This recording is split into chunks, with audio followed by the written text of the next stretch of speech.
Recorded in Chicago, Illinois, with your hosts, Ken, Matt, Neal, and Jeff. This is Triviality.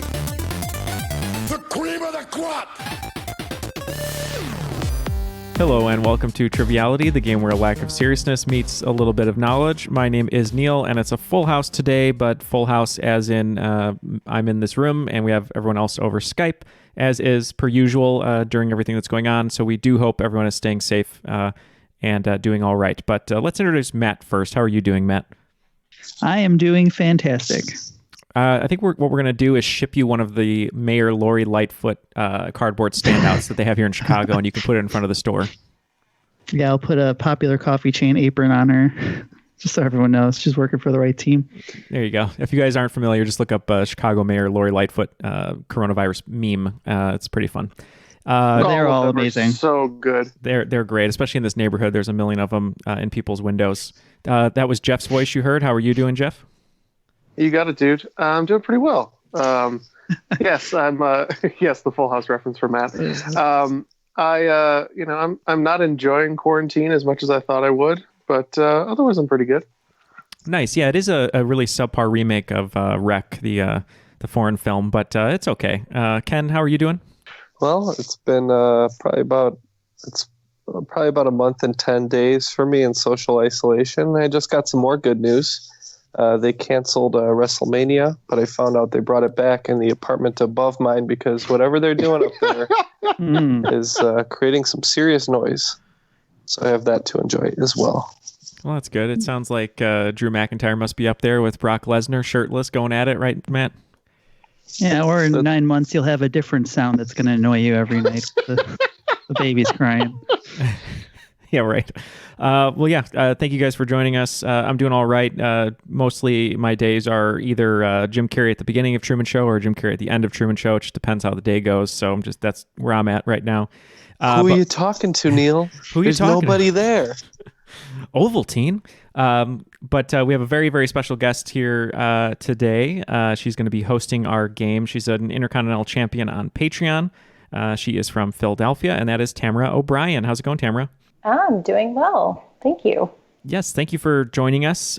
We've had a bunch of different email chains back and forth. One thing I thought was really fun is you told us that you went to a spaghetti dinner, I believe, with your son. It was a trivia event. He kind of helped you out because he listens to the show as well. Is that right? Yes, it was a fundraiser for our school, and there was a couple rounds of trivia, and he completely carried the team through the Mario round. So I think we ended up winning, but it was very much a team effort. That's wonderful. It was a whole Mario round. It was all Mario themed. It's awesome. Yeah, Mario Andretti. I know a bunch about him. Yeah, there you go. It's a race car driver. Why don't you tell us a little bit about yourself and how you got into trivia?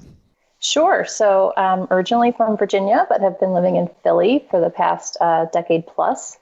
I'm an actuary, and most people think that means I can tell them when they're going to die. That's not actually true, but I do work with mortality tables. That was my follow-up question, so I'm glad you cleared that up. Yeah, sorry about that. I could tell you very specifically when you're going to die, Matt. Okay, just save it. It'll be on the Patreon bonus. There you go.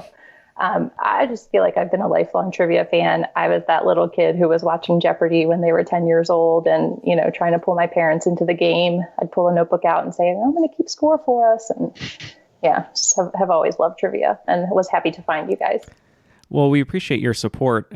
We did a special recording for you due to your Patreon support, which a lot of you, if you join Patreon at patreon.com/trivialitypodcast, other than bonus content, which is, extra episodes or just fun conversations between us, some of the perks can include a recording, and Tamara chose to have us as her alarm clock. So how's that been working out? Hopefully you've been waking up, I guess.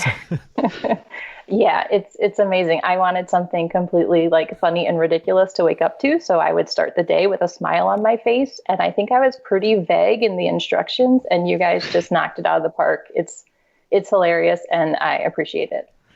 Wonderful. Well, glad we were able to help you out there. Well, today's going to be a 2-on-2 game. I believe I'm going to be partnering with Matt. We don't get a chance to do it too often. And I think it's going to be pretty fun today. And Jeff and Ken are going to team up. Jeff, Ken, team names? Yeah, so there's one episode of The Office where they go with Team Voldemort just to piss Dwight off, I guess.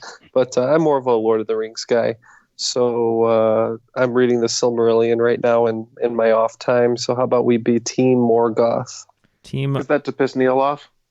I guess so. He's the Voldemort of Lord of the Rings. Team Morgoth. Well, I have enough goth on my team with Matt, so I'm fine. But I think, Matt, if you don't mind, I think our team, in honor of Tamara and to make fun of Jeff a little bit, we should be Actuary.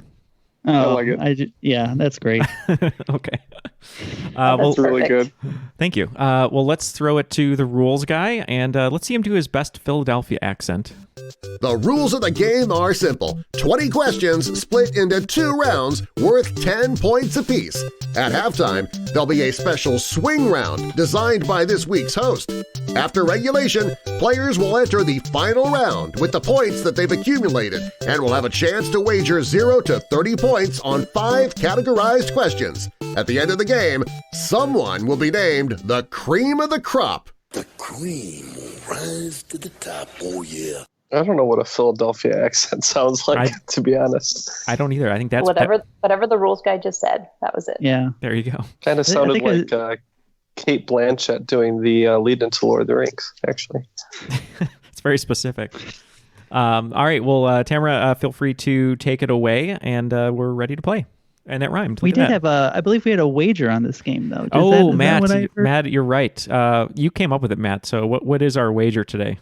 Yeah, well, I know Neil's been on the TikTok quite a bit lately. It's been his quarantine time-passing activity. So the loser of this is going to learn one of those TikTok dances and record it. So we're going to be posting that on Patreon first, and I believe we'll post that in the crop after some time. So that's what's at stake here. So we'll see how this goes. And for the record, Jeff did say if Judi Dench can do it, I can do it. So everyone's in agreement. Okay, so yeah, I wrote a game inspired by quarantine because 2020. So I hope everyone is doing all right out there. And we'll just get started with number 1. So question 1, make it a double. With bars and restaurants closed, people are becoming amateur bartenders and mixing up cocktails at home. Stay steady on your feet and tell me what drink you'll get if you mix 1.5 ounces of vodka, 4 ounces of orange juice, half an ounce Galliano, and garnish with an orange slice and cherry. Okay, so I have an idea on this one, Jeff, so we're going to lock in. So we're trying to get to the clue. I'm not sure. The only orange juice based drinks I can think of are the Screwdriver, which is just vodka and orange juice, right? Yep. And then the Wall Banger, which I think has those other things in it, but maybe not. I'm kind of good with Wall Banger. I mean, if that was your... I guess if that's what you did. Oh, or maybe isn't a sidecar? Harvey Wallbanger or something. Harvey Wallbanger is the name of it. Yeah. Yeah. Let's just go Harvey Wallbanger. And we are going to go with the guess of Fuzzy Navel. Okay. So points to Matt and Neal. It's a Harvey Wallbanger. Ooh. And the clue is to stay steady on your feet so you don't go banging into the walls. Oh, okay. I thought that too, and I was like, it kind of works, so I'm good with it. Yeah, I detected a little bit of a stretch there, but I couldn't pick up on it. Oh, Harvey Wallbangers, what's going on above Ken in the apartment upstairs? Yeah. Moving on to question number 2. Come and play a game with me. Stuck at home, many people are dusting off their card games and having a few rounds of fun with friends and family, perhaps so as not to strangle them. Name this card game, originally released in 2011, whose creators were also responsible for annual Black Friday stunts, which have included the holiday hole and mailing boxes of actual. I got it. Yeah, I'm good. I know what you mean. Yeah, so Matt and I were looking at each other. I shouldn't say we're looking at each other because it's impossible right now, but we both said Cards Against Humanity at the same time. They have a theater here in Chicago. I think they're based in Chicago. I'm not sure, but we enjoy that game, so that's what we're going to lock in with. Yep, Cards Against Humanity seems about the right timeline, and I've heard of those gags, so Cards Against Humanity. Yeah, points all around, Cards Against Humanity, and I believe they are from Chicago. Are they? Okay, good. Okay, number 3, hold the virus. Hold the virus is what every dad ever will say from now on when they're ordering a Corona beer. While Corona is famously produced in Mexico, it's owned by what European parent company? I think we can lock in with that answer. Sounds good. Can I know it's imported by Anheuser-Busch, but I don't. That's not European. Is it maybe Stella Artois? It could be. I mean, I've got nothing better. Either that. I don't know if Heineken owns them. I'm not sure. Ooh, maybe let's guess Heineken. Well, we were on the same page there, and we also thought it was Heineken. Okay, so it is owned by Anheuser-Busch InBev, and they are based in Belgium. Oh, wow. Yeah, and there was a rumor going around that Corona sales dropped in light of the virus, with this implication that it had to do with the association of the name. But their sales did drop, but it's just because people can't go out anymore to bars and venues. All right, so number 4, silver linings. All of the social distancing and working from home is having a positive impact on the environment by reducing emissions and improving air quality, though it's clearly not what those who supported the Clean Air Act would ever have intended to achieve the results. What I'd like to know is who signed the Clean Air Act into law? All right, so it seems that Jeff has a guess, so we're going to lock in with his guess. Okay, so Matt originally wrote Roosevelt, Taft, and Andrew Jackson. No, that's not right. I did not. You said Clinton and Bush. I feel like that was the era when like the EPA regulations were hitting the factories, and we started seeing changes in automobiles and the amount of exhaust that they can have as far as like new cars produced in that like 90, or maybe it's closer to Bush, because Hummers and stuff were still pushing out a ton of that stuff in the early 2000s. Are we talking about Bush Jr. or Senior? Yeah, Junior. Junior. Okay. Yeah, I mean, I would think it'd be pretty recent, because I feel like that's something that more people are getting behind each year, and I could see that not really only happening 20 years ago. So yes, I'm between those two. Do you have a preference?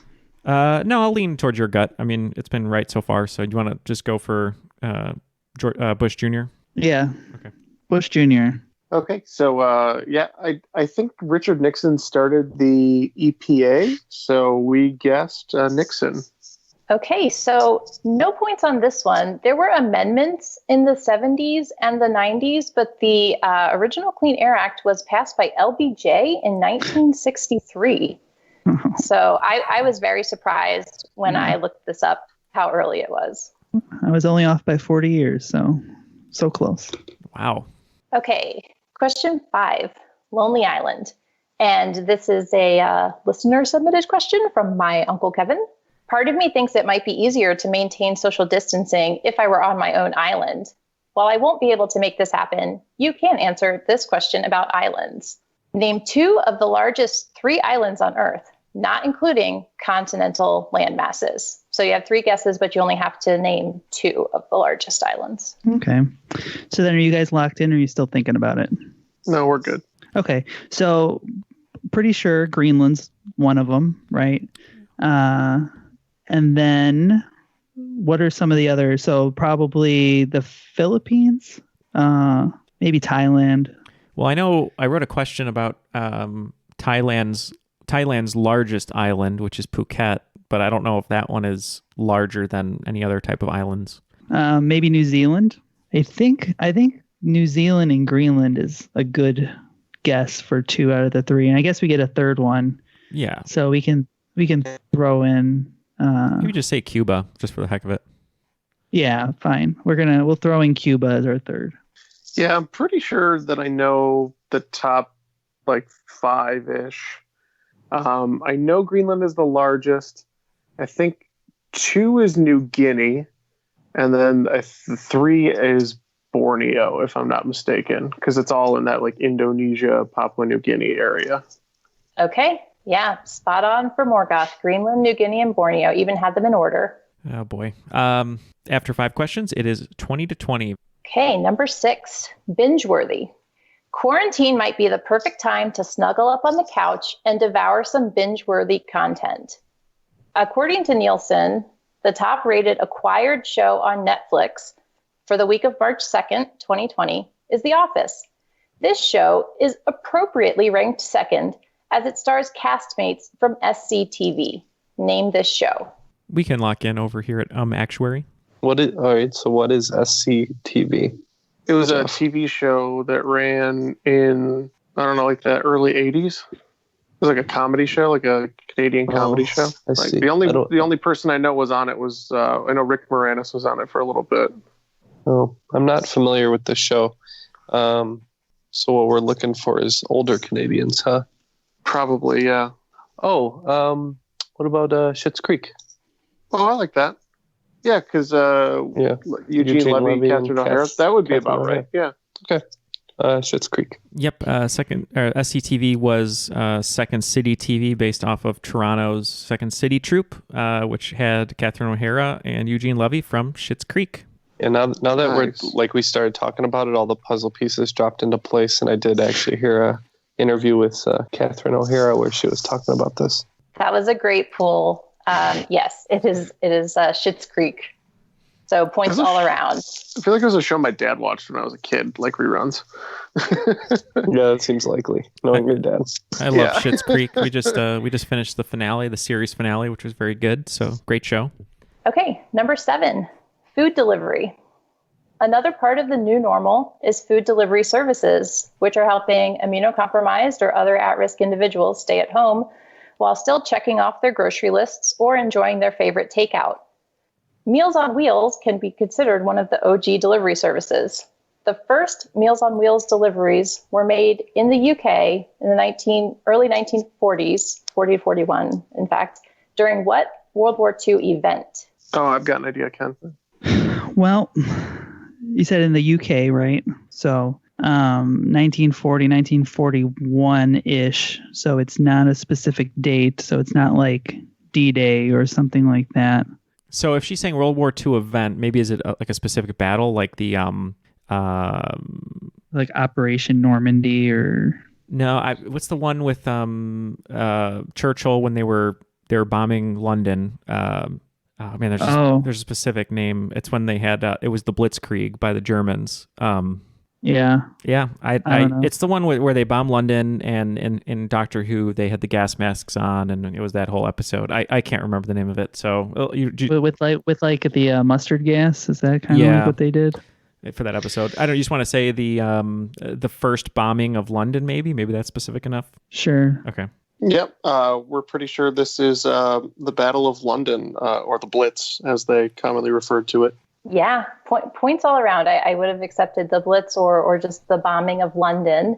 Obviously, this arose a need for people to have food delivered to them, and the early deliveries were actually made with prams, and they would use straw bales to kind of insulate the food and keep it warm.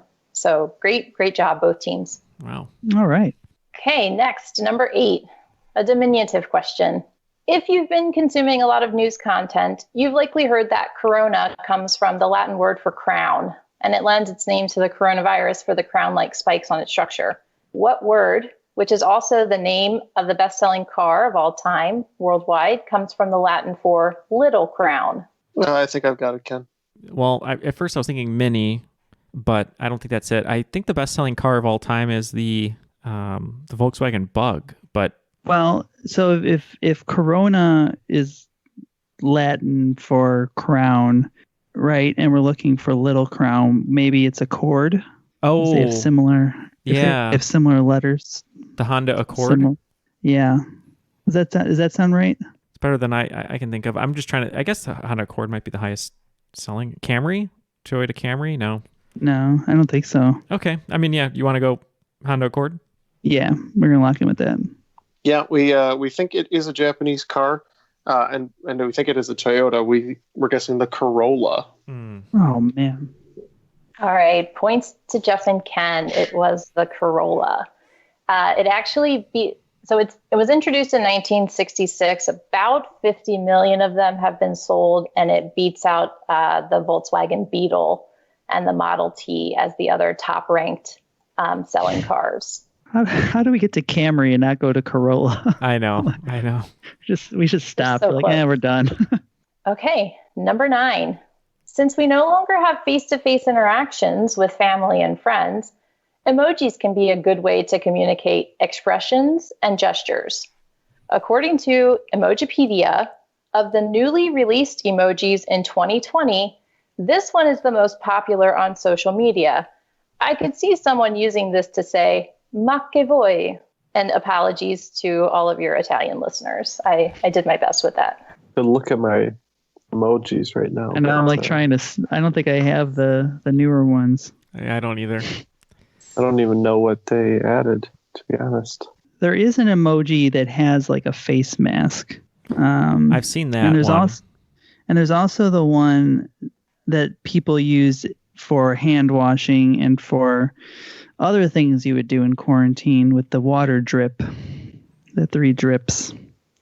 And I've seen that one a lot on social media. Or no, what about the I don't even know what you call it. When people do a really bad impression of the Italian fingers. The Italian fingers. I know what you're getting at. I don't think there's an emoji for that. Okay. That's what I'm thinking of, because I know I saw one on this pizza place. Well, I guess that's their regular logo, but recently they just used that as their new logo. Well, eggplant parmesan is very popular with the Italians. Okay, we can go. And it's a pretty popular emoji. I thought the eggplant's been around for a while because I've been known to send a few eggplants. If you know what I mean. No, you haven't. It is a popular and older emoji. Okay, that's fine. But yeah, let's just go eggplant, because why not? All right, that's 2 eggplants. Okay, and if Neal were playing by himself, he would get points. It's called the pinched fingers or the Italian hand. And "ma che vuoi" translates to like, "what the hell are you saying?" Oh. So Italians I had everywhere. No idea. Yeah, it just came out in 2020. I don't even have them on my phone either, but there was a buzz on social media, and New Jersey's official Twitter account simply tweeted, "endorsed." That's funny. Ken, isn't that your favorite actor from Split, James? What the hell are you saying? Yeah, right. Okay, last question of the round. Number 10. A place for everything and everything in its place. With all this extra time at home, you might as well do some early and extended spring cleaning. What Japanese organizing consultant took the world by storm? First, with her 2011 book, which was released in the US in 2014, then with her 2019 Netflix show. Then take a step backwards, and for 2 bonus points, give me the name of her organizational method. We can lock in over here. I was just saying, should be good, Ken, since we tried to watch this together and it did not spark joy. Well, it's not right. It did not spark joy actually in me. I was really surprised. Do you know the name of the organizational method, Jeff? I don't know offhand. Or something you might. So we'll just take the regular points with Marie Kondo, and the organizational method is the 3-step joy process. Yeah, Matt and I knew this one right away, Marie Kondo, and I believe the technique is KonMari. Okay, yeah, points all around, and the bonus to Matt and Neal. So her technique is kind of like her name, but like flipped backwards, KonMari. Yeah. Was that 1 bonus point? 2. Oh, 2. Nice. Okay. That could be all the difference, though. After the first round, it is 52 points for Actuary and 60 points for Team Morgoth. Now, before we get to the swing round, Tamara, we did talk a little bit about your son helping you out at trivia, but you also got a little bit of help from some of your friends in the crop with today's questions. Is that right? Yeah, definitely grateful to Ryan Burrows and Savannah Campbell. They both gave the quiz a review and gave me some great feedback, so appreciate that. Thanks, guys. We appreciate it. And what do you have in store for us today for the swing round? Okay, so hopefully we're all listening to doctor's orders and staying home and minimizing contact with others, and of course, washing our hands. Let's see how well you listen to these fictional doctors. I have quotes from doctors in TV or film, or from real people who we just call doctor or doc, but they do not have a medical degree. I don't have a word for that, that's I'm called calling the them Jeff. fictional doctors. Dr. Oz, right? Is it? No. Okay. He has a medical degree. Just because he's a bad man doesn't mean his degree should be, his degree should be revoked, but it hasn't been. All right. So I will give you the quote, and I will tell you whether it's a real person or whether it's a doctor from film or TV. And you're just going to name the doctor. All right. Okay. Okay, number 1. I have been in the game for 10 years making rap tunes, ever since Honey was wearing Sassoons. Nice. That's a real person. Number 2, from film. I make it a rule never to get involved with possessed people. Actually, it's more of a guideline than a rule. Number 3, from TV. The truth is out there, but so are lies. Number 4, this is a real person. I keep both eyes on my man. The basket hasn't moved on me yet. Number 5, from TV. Date, September 22nd, 1989. Kissed my first girl. Lost my first patient. Life will never be the same again. Number 6, from film. You're talking out of your tail feathers. Number 7, a real person. Kid, you'll move mountains. Number 8, from film. I wish we could talk longer, but I'm having an old friend for dinner. Number 9, a real person. If you throw a lot of pitches, before you know it, your arm is gone. And number 10, from TV, never hide behind the fact that you're a woman. And don't give up on your dreams just because you're afraid you can't achieve them in a man's world. You just have to fight even harder to make them come true. All right, we're going to take a look at these questions and be right back. All the answers are now locked in, and let's hear those questions one more time, Tamara, and we will give our answers. Okay, great. Number 1, quote from a real person. I've been in the game for 10 years making rap tunes, ever since Honey was wearing Sassoons. All right, I'll start off with this one at Team Morgoth, and we're going to go with Dr. Dre. Yeah, this is one that we were 100% definite on and said Dr. Dre. All right, great. Both teams get points there. Number 2, I make it a rule never to get involved with possessed people. Actually, it's more of a guideline than a rule. Yeah, we had no idea on this one, so we're going to just go with Dr. Disrespect. It's a good guess. I believe this is Bill Murray talking to Sigourney Weaver, and we said Dr. Peter Venkman from Ghostbusters. And that's right, Dr. Peter Venkman. Good job. Number 3, I think that the team zeroed in on the show here. This is TV. The truth is out there, but so are lies. Yeah, I'm pretty sure that this is a reference to Dr. Fox Mulder. So that's what we said. Yeah, I wasn't 100% sure if it was Mulder or Scully, but we locked in with Dr. Fox Mulder. So right show, wrong person. It was Dr. Dana Scully. I think she was more well known as the skeptic between the two of them. Number 4, I keep both eyes on my man. The basket hasn't moved on me yet. Yep, pretty quickly, I thought this was Dr. J. Yeah, Matt and I first, for some reason, thought it could be Dr. Ruth, but we quickly we were trying to figure out where the basket came from, and then we quickly moved over to Dr. J. Right, Julia Serving, Dr. J. Good job, and it was really great to hear you guys get to that point. Well, I do wonder what Dr. Ruth's jumper looks like. We'll have to figure that out at some point. All right, number 5. This is from TV. Date, September 22nd, 1989. Kissed my first girl, lost my first patient. Life will never be the same again. Have you met Doogie Howser? So we said Dr. Doogie Howser. Yeah. One of my favorite shows as a kid, Doogie Howser, MD. That's right. That was one of those great journal entries on the computer at the end of the show. So points all around. Number 6, from film. You're talking out of your tail feathers. That seems like a cowboy sort of thing to say, so we're going to say Doc Holliday. Oh, that's a really good guess. Yeah, we weren't sure. We were all over the board on this one, and we kind of referenced Nellie with Shake Your Tail Feather, and I think that was in Dr. Dolittle with Eddie Murphy, so we locked in with Dr. Dolittle. Yeah, as a doctor who can speak to animals, it was Dr. Dolittle. All right. Nice job, Matt. Oh, man.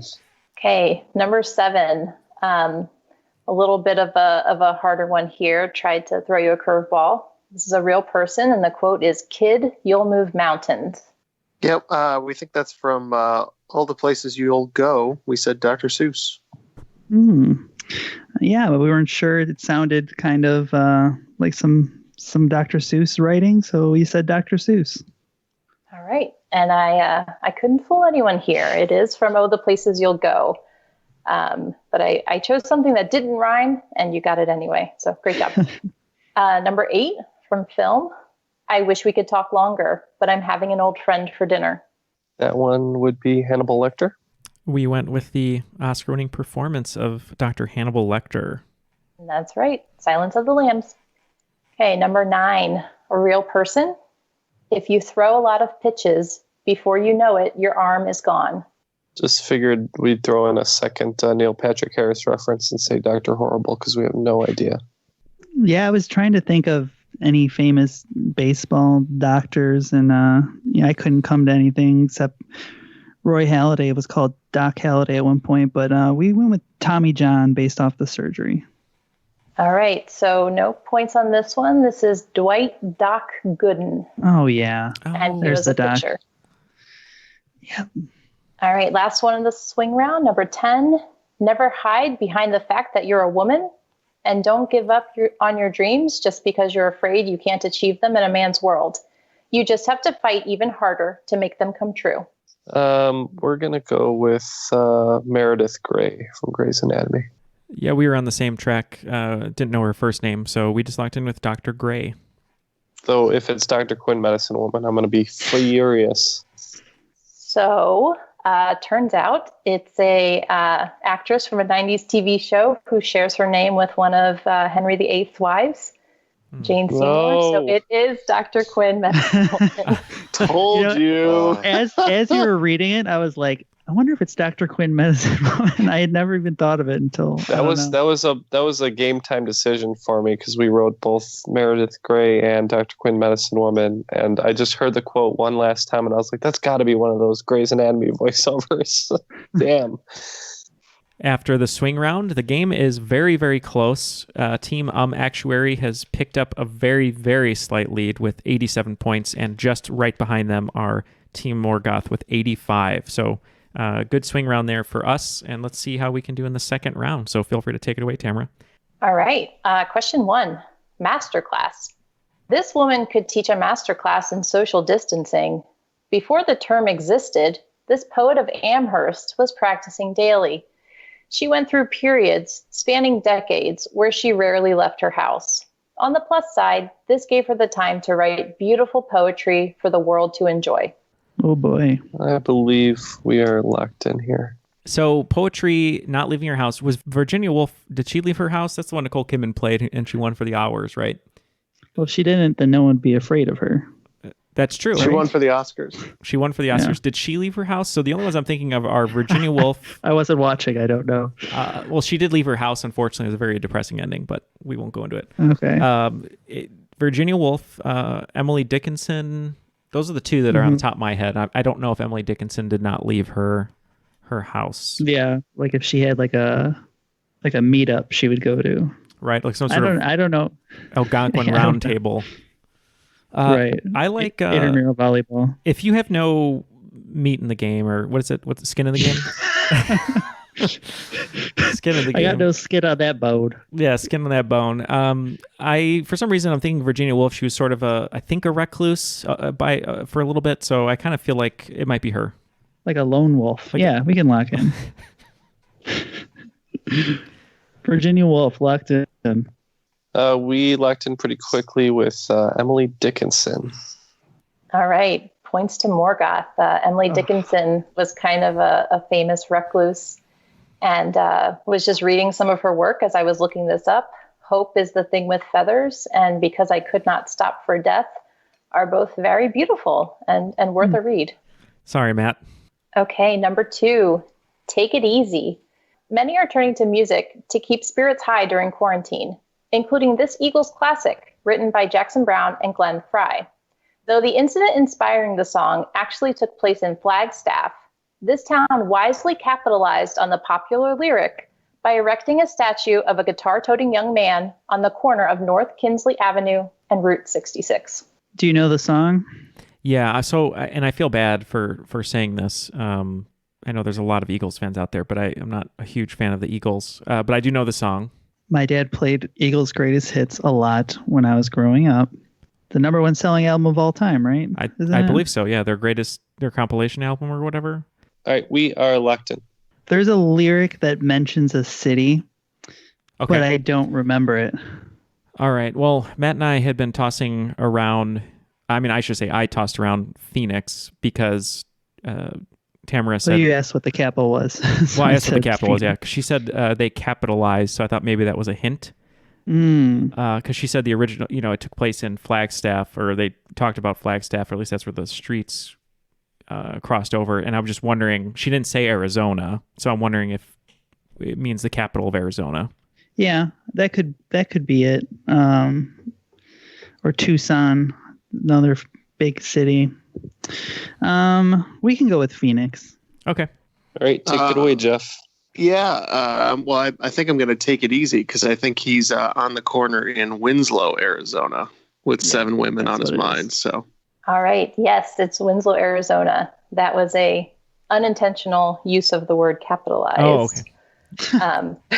But yes, that's the lyric, standing on the corner in Winslow, Arizona. You've had some good clues before, so I was just kind of trying to pick up on that. Number 3, won't you be my neighbor? The upside of staying at home means you may have more opportunities to connect with your neighbors, so long as you stay 6 feet apart. Mr. Rogers had plenty of neighbors to share his feelings with, including 7 original puppets. Name at least 3 of these characters, which are currently on display at the Pittsburgh Children's Museum. Well, I know how I feel about my neighbors because it seems like they're smoking in the lobby, and I can smell it in my apartment. So I think I'm going to have a word with them. But I think we can lock in with the puppets. All right, Matt and I are locked in. Yeah. So we have King Friday and Daniel Tiger. There's one I can picture with like a long nose. Lady something. Yeah, the one is kind of a grump, right? Yeah. Oscar. Wrong one. And I keep thinking of Candyland characters. Queen Frostine. Well, I remember Mr. McFeely, but he's not a puppet. He's a puppet of the government. Did you say Mr. Feeney? Puppet of the federal government. Did you say Mr. Feeney the puppet? No. Mr. Matthews. McFeely. Mr. Matthews. He's the delivery man.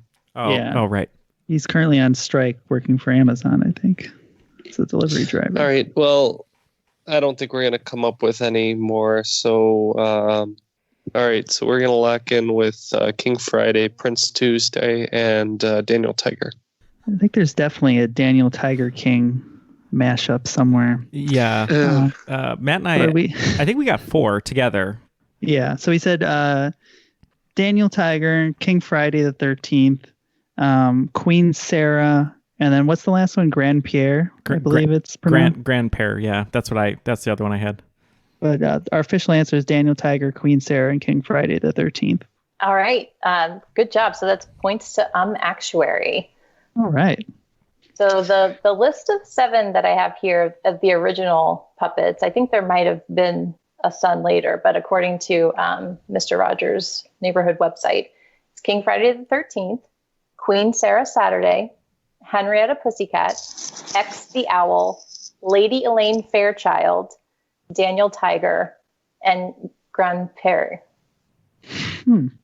Yeah, it was Lady Elaine. That's what we were thinking of, Jeff. Get out. Yeah. All right. Well, next question. Number 4, Google me this. If you're like me, you spend some amount of your newfound free time in quarantine Googling things that you've always wanted to know. What is a Post Malone, and why do people hate the word moist? Are 2 of my recent searches. Today, I stumbled on a new fun fact about the number pi. If you've ever uttered, "How I wish I could calculate pi," then I found an answer for that too. But first, please write out pi to 6 decimal places. All right. In that case, Jeff, I think we can lock in together. Yep, I've got it. Matt, I have no idea. So I am leaning on your shoulders because I have no idea. Big shoulders. Just passed Pi Day last month. Gives you a little clue.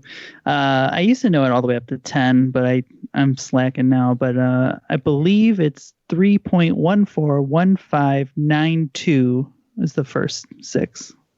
So that's what I locked in with. Yeah. I think the next one after that is 6, Matt, but we said 3.141592. It's always got a 1 up, you know? I think he's right, though. So points all around. And there was actually a clue in this question. How I wish I could calculate pi is a 7-word phrase. And the number of letters in each word, so how is 3, I is 1. How I wish I could calculate pi gives you it gives you those digits. That's awesome. Oh, that is good to know. Yeah, that was the fun fact I stumbled on while Googling. That's the perfect mnemonic device. How I wish I could calculate pi? Exactly. Okay. And if you Google a little bit farther, you probably will find a picture of a moist Post Malone, so be careful. All right. So just a quick note on question 5. I asked my friend Sarah to write a question 5 for this game, and it turns out she did such a great job. It was the perfect question 10. Oh. So you have that to look forward to. It just seemed like a good one to sum everything up. Good tease. Okay. So this question 5 is my question. Sports interrupted. Oh. Sorry. The current stay-at-home orders have professional sports at a standstill. Even my parents missed their Globetrotters game. Unfortunately, we've seen sports stoppages before as a result of strikes and lockouts. The NHL holds the record for the longest stoppage in days, which lasted for the entirety of the 2004 to 2005 season. Within 10 days, tell me, how long did this lockout last? I can guess, Jeff, if you want. I was going to say, Ken, if you want to do the math, because you know how long the season is, so you know basically when it ends and when it would start up again. So, all right, I'll just make a guess. Okay. So they lost the whole season, but they didn't play a shortened season the next year. So it's less than a year. So we're looking at somewhere between 10 and 11 months. So you figure an average of 29 or 30 days per month times like 10 months. So somewhere between like 300 and 315. So logically, I would say 315 would be a good answer. So, because it gets us the 10-day wiggle room or whatever. So I think we can lock in with 315. Okay, I'm going to say a little lower and say 200 days. All right. So the strike lasted for 310 days. Oh, man. Wow. Good job, Matt. Crazy. That's a long, long time. First pie, now hockey stuff. Nice job. There was method to your madness after all. Oh, yeah. It sounds like it's nonsense, but it was getting somewhere, I swear. You gave us just the right amount of Jason Derulo on that question, or as I like to call it, wiggle room. Wiggle, wiggle, wiggle. All right. Number 6, podcast land. Staying at home all day, every day can be boring. So pop in some earbuds and explore the world of podcasts. Once you've gone through the Triviality catalog, you may still be looking for some content for your ears. Science shows seem to be trending. This podcast will kill you, which is hosted by the Aarons, who are 2 disease ecologists and epidemiologists, has, in my opinion, the best sign-off ever. Since their first episode in 2018, they have ended each show with a nod to a line from a famous movie within a movie by saying, "Wash your hands, you blank."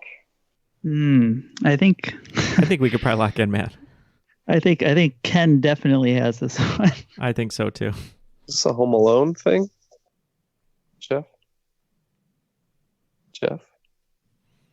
Sorry. Jeff? I presume this is a Home Alone thing. Yeah, filthy animal. Yeah. Okay, we'll say filthy animal. Yeah, as Ken said on one of our Christmas specials about 300 times, I believe it's filthy animals. That is right. And this entire question is a nod to the annual Triviality Christmas episode.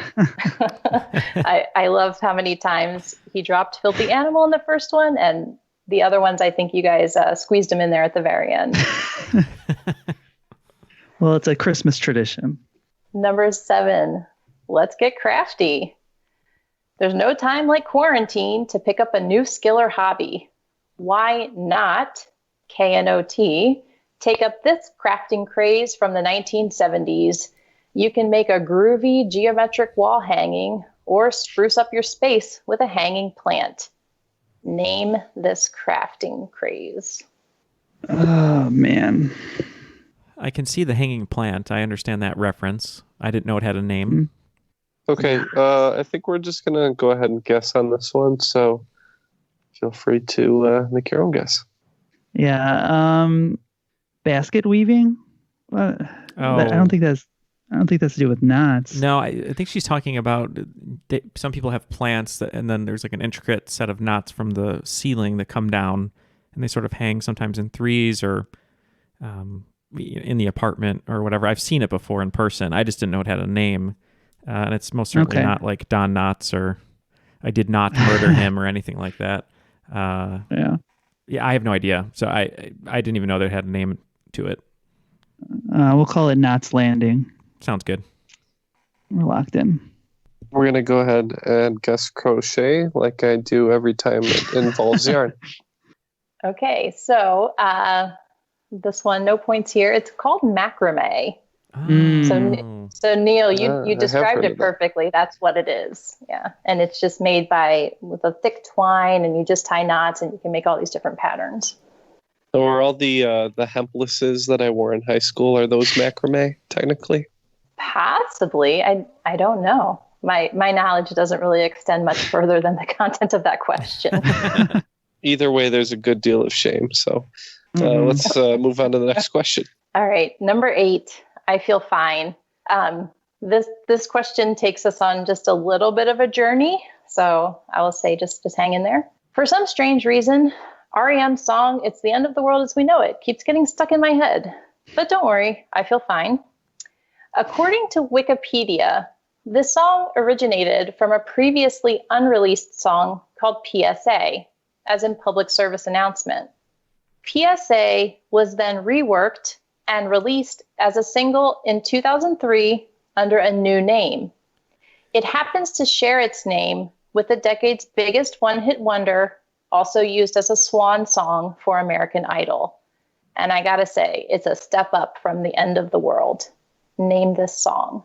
Matt and I were joking around that since it was a step up, that Matt said it was the Step by Step by New Kids on the Block, which is a great song.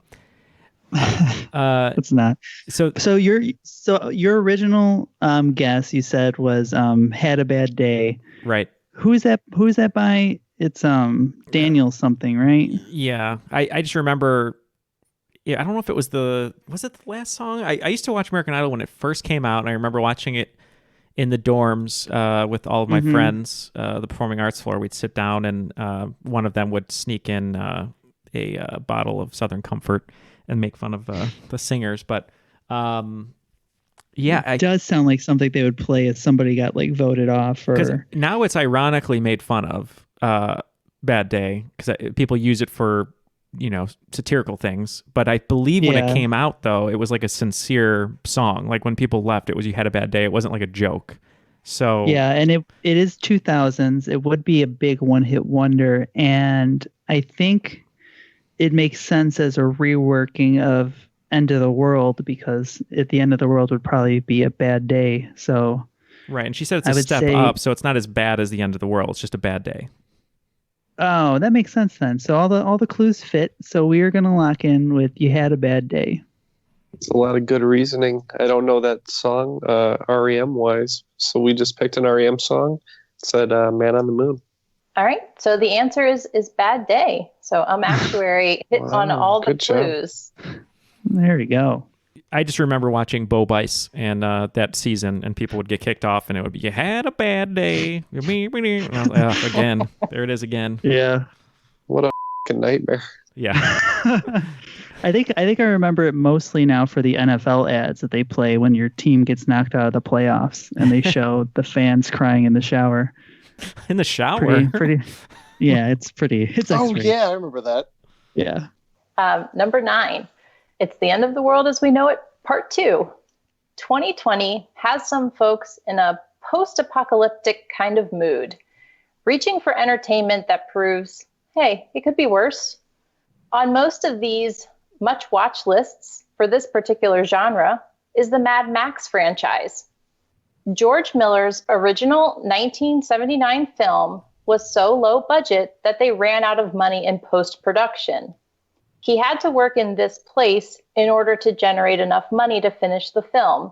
I wonder if he got any tips from fellow George, Mr. Clooney, that is.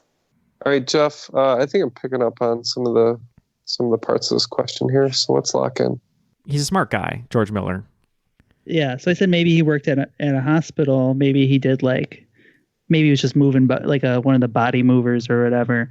Because Clooney was on ER, so that would make sense, right? Yeah, that does make sense. He's really smart though. I don't know if he's a doctor though. That's the thing. I don't think he has a doctorate in anything. But you don't have to be. Not everyone that works at the hospital is a doctor. Yeah, could have been a security guard. That's true. So you're just saying he's a hospital worker. I work at the hospital. I'm not a doctor. Just play jazz in there. Yeah, that's correct. There's always jazz coming from the white padded room. It's metaphorical jazz. It's playing jazz with surgeries, experimenting. Oh, yeah, right, yeah. Right. Regular Dr. House over there.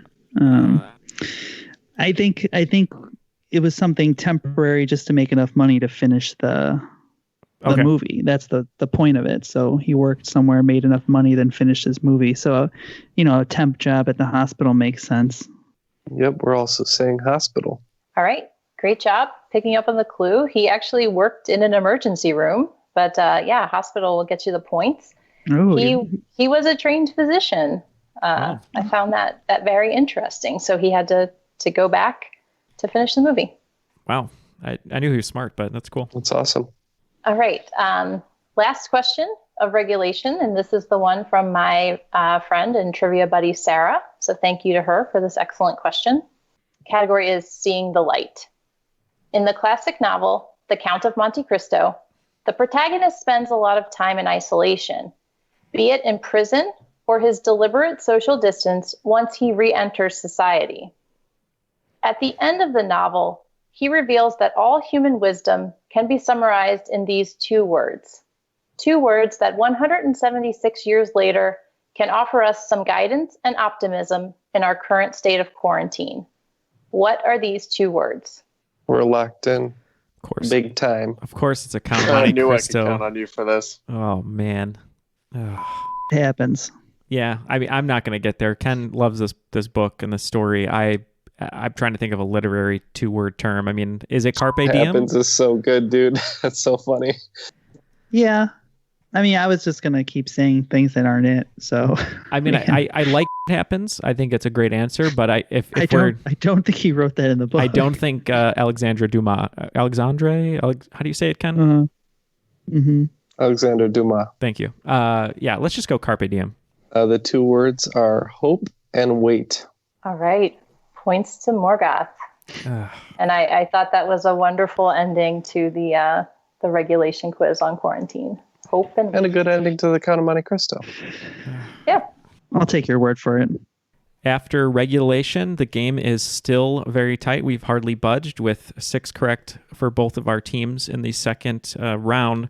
Our scores right now before the final are 145 for Morgoth and 147 for, I forgot our team name already, Actuary. So this is going to be pretty crazy here. It's all going to come down to wagers. So what are the categories, Tamara? So this is obviously the reason we are in quarantine. So our 5 categories are C is for cookie. O rhymes with Mo. The Flying V, There's No I in Freedom, and D is My Last Name, and that's DEE. All the wagers are locked in. Let's hear those questions, Tamara. Okay. C is for Cookie. How many fingers does Cookie Monster have in total? O rhymes with Mo. This Mo is a humorist, journalist, and actor.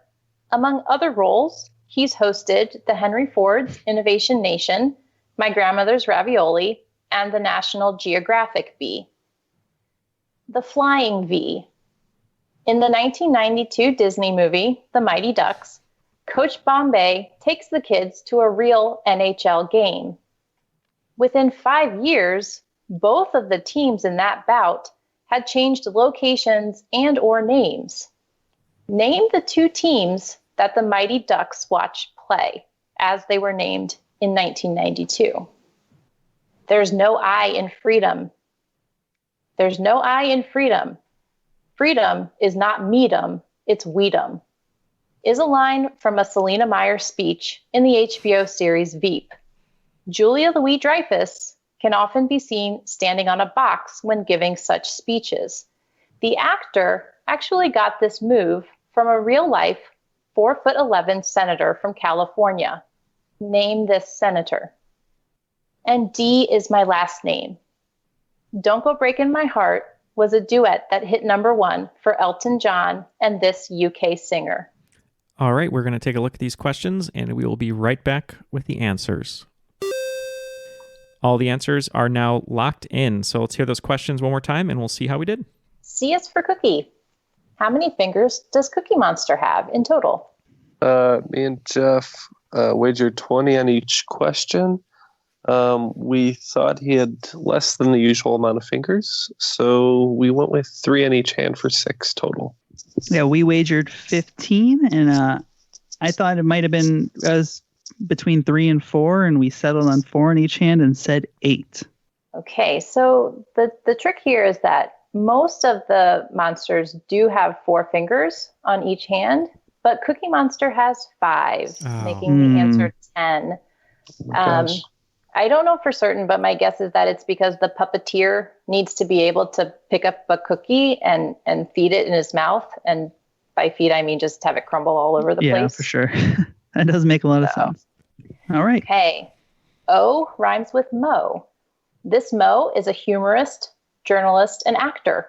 Among other roles, he's hosted the Henry Ford's Innovation Nation, My Grandmother's Ravioli, and the National Geographic Bee.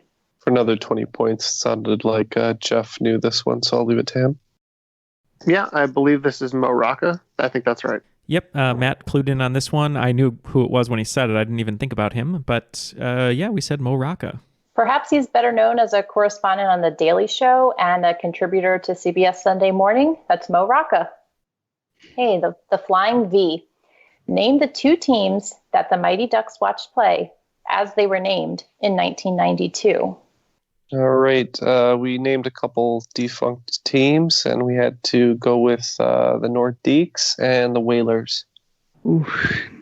We wagered 30 on this one and should have went with the Minnesota Miracle Man's home state there. It was the Minnesota North Stars and the Hartford Whalers.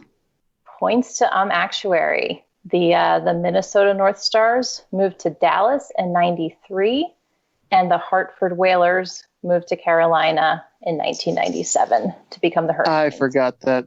I forgot he was from Minnesota. Okay, there's no I in Freedom. There's no I in Freedom.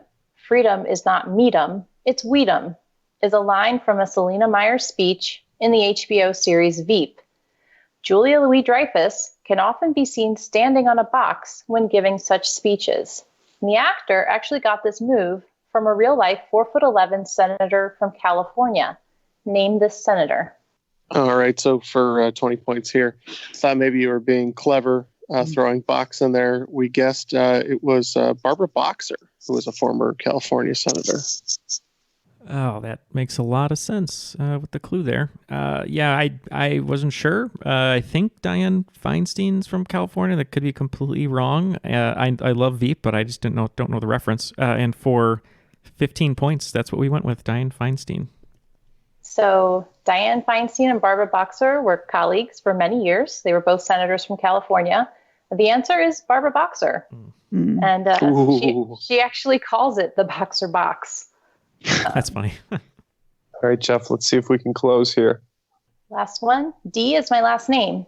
Don't Go Breaking My Heart was a duet that hit #1 for Elton John and this UK singer.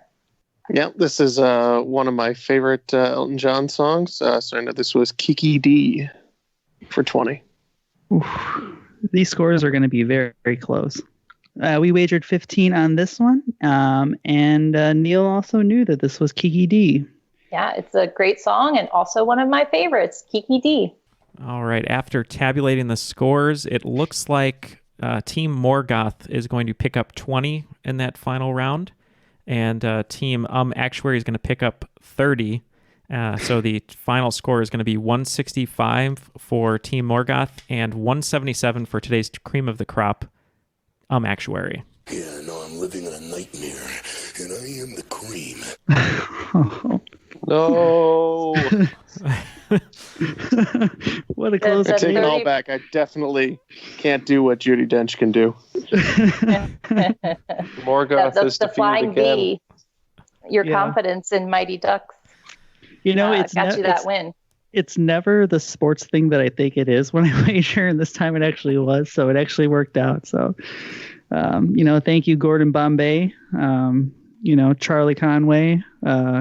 All the rest of them. Goldberg. Thanks. Yeah. But great game. Great. It was nicely written. We had a good time, right, guys? Yeah, thank you. Yes, thank you very Absolutely. much. Any shout outs for anyone you'd like to give right now? Just kind of a general shout out to staying healthy in 2020, physically and mentally. And then, as a note to that, just a wonderful thank you to my family and friends. They've all been wonderful during this time. We're checking in with each other, doing yoga together, and just finding ways to hang out and have fun and stay in touch. And, writing this game and taking on other trivia activities, just, studying and writing other games for friends and family is something that's brought me a lot of joy during quarantine. So I just hope that everybody finds that something that, can give them a good feeling and kind of get them through this. Well, thank you. We loved the game. We thank you for your support, not only just listening to the show, but also on Patreon, and for wearing a t-shirt there, which is great too. Thank you very, very much for supporting us. If you'd like to join Tamara, you can go to patreon.com/Triviality Podcast. Or if you just want to support the show and be a listener or interact with us, you can find us on Facebook, Twitter, and Instagram at Triviality Pod. For Jeff and Ken, who are going to be doing a TikTok dance, or at least trying to choreograph one, for Matt and myself, that was Triviality.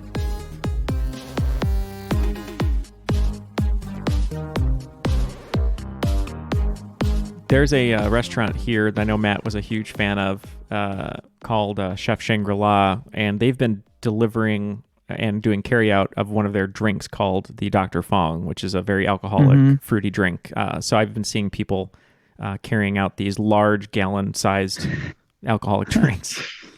That would be me if I still lived in the area. I miss Jimmy Fong, who used to make the best Dr. Fongs. He was the keeper of the secret. They would not tell us what was in that fancy orange bottle, but it was delicious, and you could only have one of them because, oh boy, you're having a rough night if any more than that.